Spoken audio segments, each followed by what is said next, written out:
This is the story of a love that was never meant to be. A love that bloomed in secret, in the most unlikely of places. A love between a rich man's son and a poor housemaid. Chiamaka was only 19 when her father sent her to Lagos. She came with nothing but a small bag and a heavy heart. Her father owed debts he could not pay, and sending her off as a maid was the only solution. She found herself in the mansion of the Okafor family. Mr. Okafor was a respected church deacon. Madame Gloria, his wife, was a wealthy and feared businesswoman, and their only son, Nonso, was in his final year at the university. From the very first day, Chiamaka worked tirelessly.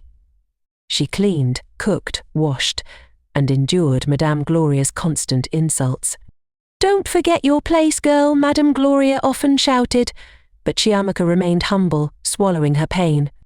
Nonso barely noticed her at first. To him, she was just another maid in his mother's long list of servants. But fate had its own plans. One night, as Nonso struggled with a failed laptop while rushing an assignment, Chiamaka quietly approached. "Can I help you, sir?" she asked timidly. At first he scoffed, but when she explained a solution, he was stunned. Her knowledge amazed him. Slowly, a bond began to grow between them. They would talk in the kitchen while she cooked. They would laugh in the garden when Madame Gloria wasn't home. And on nights when the mansion was silent, they whispered secrets only they could hear. But love in forbidden places is always dangerous. The house cook noticed their closeness and warned Chiamaka. "This path will destroy you, my dear. Madame Gloria will never forgive you, but love made them blind." One evening their secret was exposed. Madame Gloria walked into the garden and saw Nonso holding Chiamaka's hand. Her fury was like fire. She screamed, cursed, and accused Chiamaka of using witchcraft. She beat the girl mercilessly, and that same night she threw her out into the streets. Standing before her son, Madame Gloria warned, "If you ever look for that girl again, you are no longer my child." But love is stubborn. Nonso stood in his room, tears streaming down his face, packing a small bag. "Mama cannot decide who I love," he whispered. With determination in his eyes, he left the mansion to find Chiamaka. The night was dark when Nonso finally found Chiamaka. She was weak, sick, and living in a small, broken room in the slums. When she saw him, her face lit up with joy. They embraced tightly, holding on as if the world was against them. "I will never leave you again," Nonso promised. Together they planned to run away, far from Lagos, far from Madame Gloria. But Chiamaka's voice trembled as she confessed, "Nonso, I think I'm pregnant." Nonso held her close and whispered, "Then I will marry you. I don't care what anyone says." But Madame Gloria was not done. She found out about the pregnancy and grew more furious. To protect her reputation, she hired a nurse in secret. The nurse threatened Chiamaka with police arrest and forced her into an abortion. Chiamaka never recovered. Her health deteriorated day by day. Nonso noticed her pain and confronted his mother. But in public, Madame Gloria denied everything. In church, she painted Chiamaka as a manipulative maid who tried to trap her son. The elders believed her. Nonso was silenced. Then tragedy struck. On a rainy evening, Chiamaka lay on her bed, her breath shallow. Nonso held her hand, tears streaming down his face. "Don't leave me, please, don't leave me."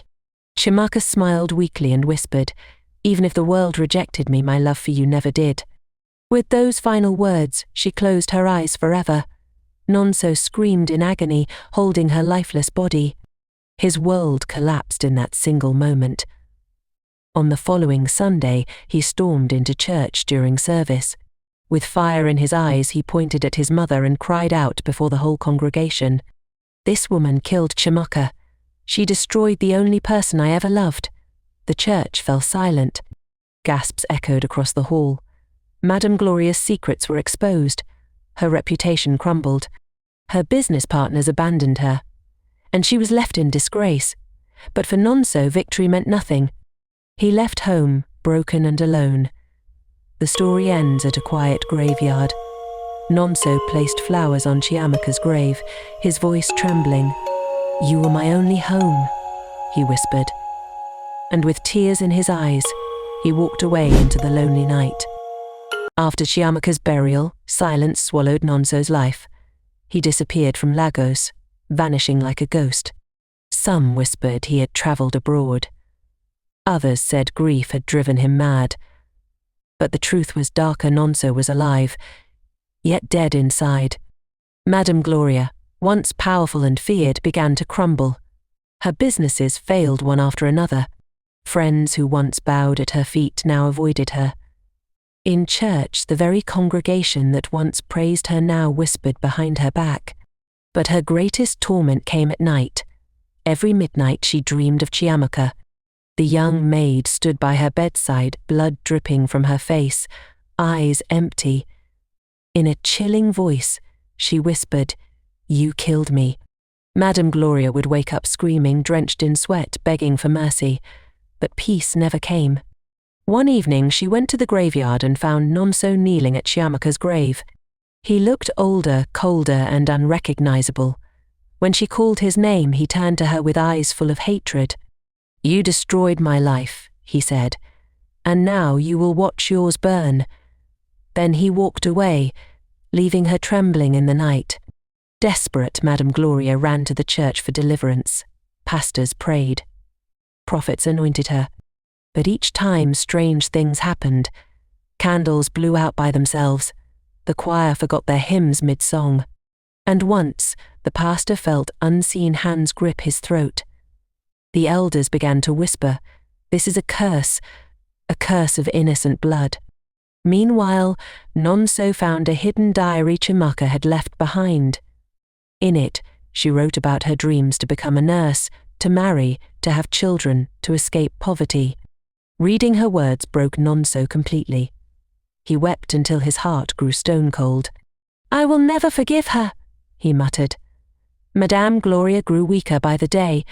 Her wealth was gone, her friends vanished, and her only son hated her. One stormy night she collapsed at Chiamaka's grave, crying bitterly. "Forgive me, please forgive me," she wailed. Suddenly the graveyard went silent. The wind stopped. Even the rain seemed to hold its breath. Madame Gloria felt a cold hand on her shoulder. She looked up slowly, and there, in the darkness, stood the faint ghost of Chiamaka. Her eyes were hollow. Her lips whispered, "You took my life, now yours is mine." Madame Gloria opened her mouth to scream, but no sound came out. The next morning her lifeless body was found lying at Chiamaka's grave. When Nonso heard the news, he felt no joy. He stood at the grave, staring at two names carved in memory, one innocent, one guilty. "Two lives gone," he whispered. "Two souls wasted. And I have nothing left." With slow steps he placed flowers on the grave. Then he turned and walked away into the unknown. And the mansion that once shone with pride became a cursed shadow, a reminder that love and blood can never be silenced.